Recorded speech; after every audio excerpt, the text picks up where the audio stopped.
అందరికీ నమస్తే. నా పేరు శ్రీకాంత్. ఫస్ట్ టైం మీరు మన ఛానల్ చూస్తుంటే సబ్స్క్రైబ్ చేస్తారని మనస్ఫూర్తిగా కోరుకుంటున్నా.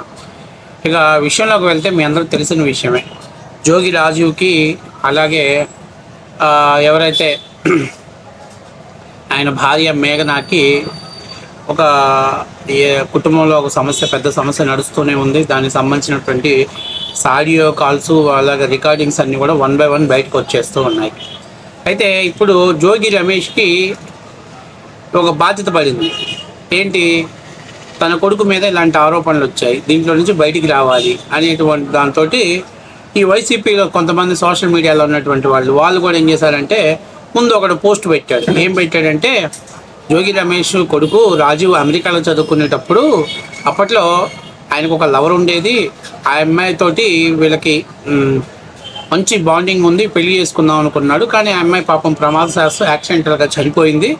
ఆ బాధలో ఉండి ఆయన చాలా డిప్రెషన్లోకి వెళ్తున్నాడు. అది చూసినటువంటి జోగి రమేష్ గారు ఇంటికి రమ్మని చెప్పి ఇంటికి తీసుకొచ్చేసి ఇక్కడే ఉంచుకుంటూ ఏదో ఒక అమ్మాయిని చూద్దామని చెప్పేసి ఒక అమ్మాయిని చూసి అన్నప్పుడు ఆ ఫోటో జోగి రాజీవ్కి చూపించారు. అయితే జోగి రాజీవ్ నాకు అంత ఇంట్రెస్ట్ లేదు, నాకు దీని మీద పెద్దగా అంటే మ్యారేజ్ మీద పెద్దగా ఇంట్రెస్ట్ లేదు చెప్తే, కాదయ్యా వంశాన్ని వృద్ధి చేసుకోవాలి, డెవలప్మెంట్ చేసుకోవాలి, తప్పనిసరి పరిస్థితుల్లో నువ్వు కూడా వినాలి అని సర్ది చెప్పి ఇతన్ని వివాహానికి ఒప్పించారు. ఇది ఒక పేటీఎం కూలడేసినటువంటి పోస్ట్.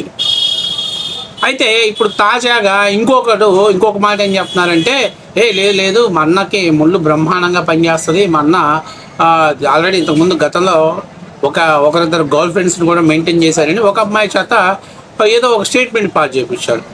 సరే, ఇప్పుడు జోగి రాజీవ్ భార్యకి ఫుల్ కాన్ఫిడెన్స్ ఉంది, ఎక్కడ కూడా డిసప్పాయింటెడ్ పరిస్థితి లేదు. 100కి 100 స్టాంపు ఆ అమ్మాయి ఫిక్స్ అయిపోయిన తర్వాతనే బయటకు వచ్చేసి మాట్లాడింది. కాబట్టి ఇప్పుడు తాజాగా ఆ అమ్మాయిని కలిసి ఆమె వీడియో రికార్డ్ చేస్తూ, నువ్వు నా భర్త ఎన్నిసార్లు కలిశారు అంటే అడిగింది. ఫిజికల్లీ ఎన్నిసార్లు కలిశారంటే మంత్లీ మోస్ట్లీ 3-4 టైమ్స్ కలుస్తానండి. 3-4 టైమ్సా? నిజంగా 3-4 టైమ్స్ కలిసారా అని చెప్పేసి గట్టిగా ప్రశ్నించడంతో, అంత సీన్ లేదు అక్కడ, మ్యాటర్ అంత సీన్ లేదని చెప్పడంతో ఆ అమ్మాయి, కలవటం అంటే మేము ఫిజికల్లీ కాదండి, ఎమోషనల్గా మీట్ అయ్యేవాళ్ళం, జస్ట్ ఫ్రెండ్స్గా ఉండేవాళ్ళం, ఫిజికల్లీ ఎప్పుడు కలవలేదు, ఫిజికల్లీ ఎప్పుడు అతను సాటిస్ఫై చేయలేదు నన్ను అని చెప్పింది.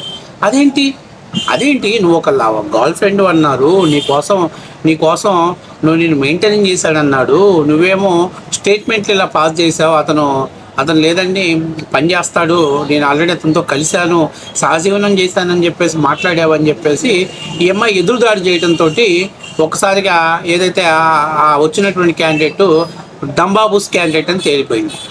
ఎందుకంటే ఈ అమ్మాయి ఏమంటుందంటే 3-4 టైమ్స్ అంటే అంత సీన్ లేదమ్మా, అంత సీన్ ఉంటే సరే, ఇప్పుడు ఏదైతే ఫిజికల్లీగా మెంటల్లీగా స్ట్రెయిన్ అతన్ని వాష్ చేసిన తర్వాతే కదా ఈ అమ్మాయితోటి వివాహానికి ఒప్పుకుంది.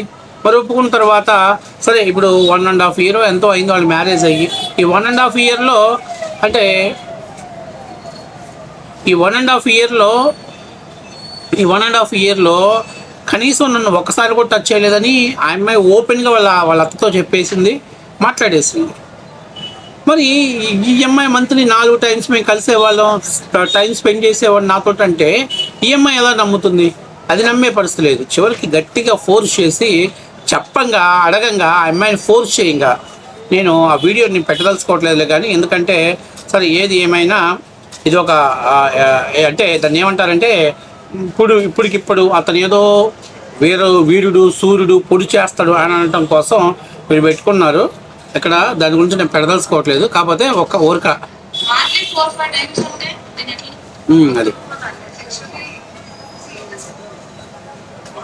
అది చూసారు కదా. అంటే నెలకు 4-5 సార్లు మీరు కలుస్తారని నేను ఎట్లా నమ్ముతాను? నేను 1.5 year అతనితో కాపురం చేస్తే అతను కనీసం నా వైపు అలా నా వైపు కనీసం ఒక్కసారి కూడా, ఇప్పుడు మొదట్లో మ్యారేజ్ చేసుకుంటారు సరే, ఏదైనా తర్వాత 2-3 రాత్రులు గడుపుకున్నాక ఎప్పుడో చిన్న ప్రాబ్లం వస్తుంది సరే, మొదటి రోజే నన్ను అవాయిడ్ చేస్తాడు. అలాంటి 4-5 సార్లు నేను ఎలా కలిశాడు? సో ఇవన్నీ ఏంది జోగి రమేష్, ఇప్పటికే జోకర్ అయిపోయావు, ఇప్పటికే కుటుంబం రోడ్డున పడింది, ఇప్పటికే జనాలు మొహం మీద వస్తున్నారు. ఏదో ఆ అమ్మాయికి ఇవ్వాల్సినటువంటి దాన్ని కాంప్రమైజ్ చేసుకొని, ఆ పిల్లకి ఇవ్వాల్సినటువంటి సెటిల్మెంట్ చేసుకొని దులుపుకొని పోతే కనీసం సిగ్గు లబ్జాన నిలబడిద్ది. లేదు మేము ఇలాంటివి ఎలివేషన్స్ వేస్తాం, మేము ఇలాగే ప్రవర్తిస్తాం, మాకు మొహం మీద ఊసినా సిగ్గు లేదు, జనం మమ్మల్ని ఊసినా గాండ్రించి మా మొహం మీద ఊసినా సిగ్గు లేదంటే దానికి ఇంకెవరు చేయలేడు. ఇప్పుడు మీరు పొలిటికల్గా చాలా దారుణమైన పరిస్థితిలో దిగజారిపోయారు, చెప్పలేనటువంటి వరస్ట్ సిచ్యువేషన్లో ఉన్నారు.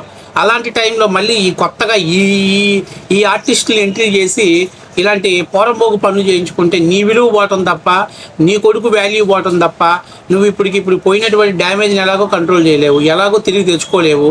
కనీసం ఏదో ఒక 5 to 6 months నోరు మూసుకొని ఉంటే కనీసం ప్రజలు మర్చిపోతారు. కనీసం ఆ తర్వాత ఏదో నువ్వు మళ్ళీ పాలిటిక్స్లో యాక్టివ్ అయినా బాగుంటుంది. కానీ ఈలోపే నువ్వు దీన్ని ఇంకా ఒక 5-6 నెలలను అలాగే కొనసాగిస్తాను, నా కొడుకు మేఘన్ అంటే ఇష్టం లేదు కాబట్టి అమ్మాయితో కాపురం చేయలేదు, ఇట్లా చెప్పుకునే ప్రయత్నం చేయడం అనేది నిజంగా సిగ్గు చేయటటువంటి విషయం. ఎందుకంటే చాలా దారుణమైనటువంటి విషయం.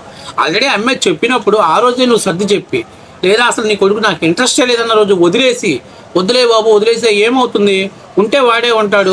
పెళ్లి చేసుకోకుండా ఉంటే రాజీవ్ ఎందుకు పెళ్లి చేసుకోలేదంటే, ఏదో అమెరికాలో ఒక అమ్మాయిని ప్రేమించాడయ్యా, అమ్మాయి యాక్సిడెంటల్గా చనిపోయింది, మా వాడు అమ్మాయి మీద మనసు పెట్టుకున్నాడు, ఇప్పుడు నేను చెప్పినా కన్విన్స్ అయ్యే పరిస్థితి లేడు, పెళ్లి చేసుకునే పరిస్థితి లేదంటే ఇది గౌరవ హోదాగా ఉంటుంది.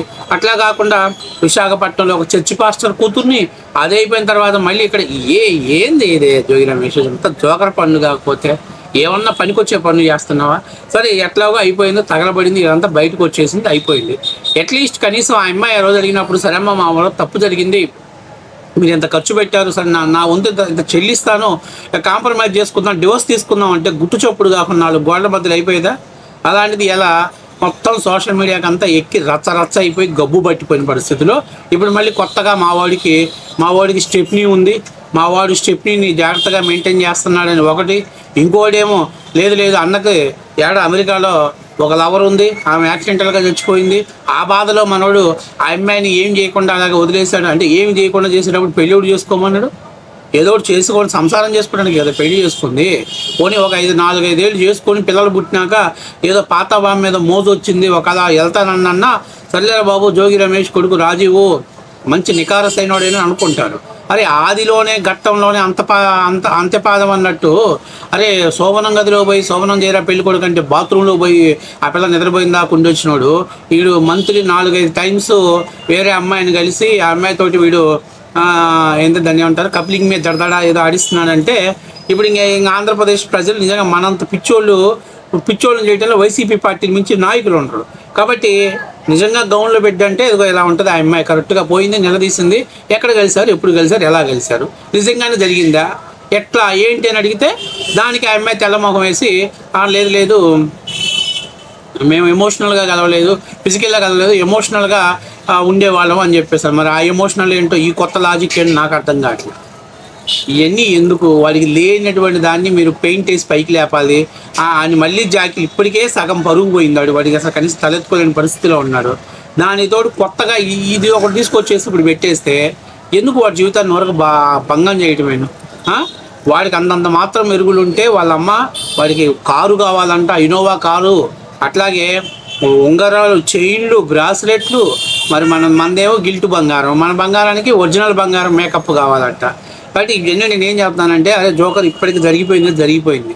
నీ మీద కనీసం మీ కమ్యూనిటీలో కూడా ఎవడో కన్సిడర్ చేయడు. రేపేదైనా వచ్చి నేను పలానా కమ్యూనిటీ వాళ్ళని గౌడ్ల కుటుంబానికి సంబంధించిన వ్యక్తిని అంటే అక్కడ ఉన్న గౌడ్లో పెట్టేది నేను చెప్పుతో కొడతాను. ఎందుకో తెలుసా, ఒక ఆడపిల్లని గొంతు కోసావు నువ్వు.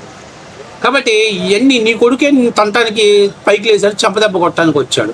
ఇంకా నువ్వు బతికుండి ఏం సాధించావు చెప్పు? కర్మఫలమో ఏదో అభం శోభం తెలియనప్పుడు చంద్రబాబు నాయుడు ఇంటి మీద కార్లు వేసుకుని వెళ్ళావు, దాని ప్రతిపాదన ఇప్పుడు అనుభవిస్తాను. ఎప్పటికైనా సిగ్గు తెచ్చుకొని జరిగిపోయింది, ఎట్లా దీంట్లోంచి బయటికి రావాలి, ఎట్లా దీన్ని క్లోజ్ చేసుకుందాం, ఆ అమ్మాయికి ఏదో ఇవ్వాల్సినటువంటి దాని తొడమ ప్రాణమో ఇచ్చి డబ్బుల కోసం అందరినీ ఇలాగ లోఫర్గా ఆలోచించారు. ఎందుకంటే సరుకు చెడిందని తెలిసినా కూడా దాన్ని మార్కెట్లో సేల్ చేసి క్యాష్ చేయడం కోసం నువ్వు చూసుకున్నావు, క్యాష్తో పాటు ఇంకా అదనపు బెనిఫిట్స్ కోసం నీ భార్య చూసుకుంది. ఇంకా మీకంటే లుచ్చాగాలు లోఫర్గాలు ఎవరైనా ఉంటారంటారా? అంతవరకే అయిపోయి సాలక మళ్ళీ కొత్తగా మళ్ళీ ఇప్పుడు ఇంకో క్యారెక్టర్లు ఎంట్రీ చేసావు. ఆమంట 4-5 సార్లు నన్ను సాటిస్ఫై చేశాడంట నెలలో. మరి దాన్నే చేసుకోవాల్సింది కదా. అంటే వాడేసాను నేను వదిలేశాడా ఇంటాడు. సో ఇట్లాంటివన్నీ ఇంకా చాలా ఉన్నాయి. ఇంకెందుకురా మీకు పరువు పోయింది, ఆ కూలోళ్ళకి కూడా పరువు పోయి ఎక్కడ పైకి లేపుతారు, వదిలేయండి అయిపోయింది. జనాలు కూడా మర్చిపోయే పరిస్థితిలో ఉన్నారు. అర్థం అవసరం జనాలకు అర్థమైంది. మళ్ళీ గిచ్చి గీ పెట్టి మళ్ళీ జోల పాడద్దు.